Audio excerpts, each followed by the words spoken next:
మీకు ఇంకా బుద్ధి రాలేదా? ఈ రోజున డాక్టర్ బిఆర్ అంబేద్కర్ గారి యొక్క విగ్రహాన్ని తగలబెట్టేసిందే వైసీపీ వాళ్ళు. మళ్ళా మా మీద రుద్దేసి రాష్ట్రంలో విధ్వంసాలు సృష్టించాలని చూస్తారా? మేము చూస్తూ కూటమి ప్రభుత్వం ఊరుకోదు. మీరు ఇష్టం వచ్చినట్టు నాటకాలు ఆడితే కూటమి ప్రభుత్వం ఎవరిని కూడా వదిలిపెట్టే ప్రసక్తే లేదు. ఈ రోజున మీరు ఆనాడు ఏం చేశారండి? అంబేద్కర్ గారిని అవమానించారు మీరు వైసీపీ గవర్నమెంట్లో ఉండగా.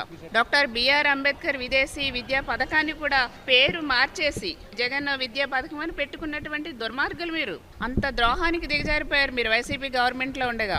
ఏ దళితులకి కూడా రక్షణ లేకుండా పోయింది, ఏ మహిళకి కూడా రక్షణ లేకుండా చేశారు. ఈ రోజున పైపెచ్చు మళ్ళా అదే దళితుల మధ్య అలజడులు సృష్టించి గొడవలు పెట్టి రెచ్చగొట్టి రాష్ట్రాన్ని విధ్వంసం చేయాలనుకుంటున్నారా జగన్మోహన్ రెడ్డి గారు? చూస్తూ ఊరుకోరు. దళితులంతా ఏకమేమల్ని తరిమి కొట్టే రోజు ఇంకా దగ్గరలో ఉంది. మీకు ఆల్రెడీ 11 సీట్లకే పరిమితం చేశారు. రేపు పొద్దున్న అందులో అన్ని మైనస్లే ఉంటాయి, చూసుకోండి.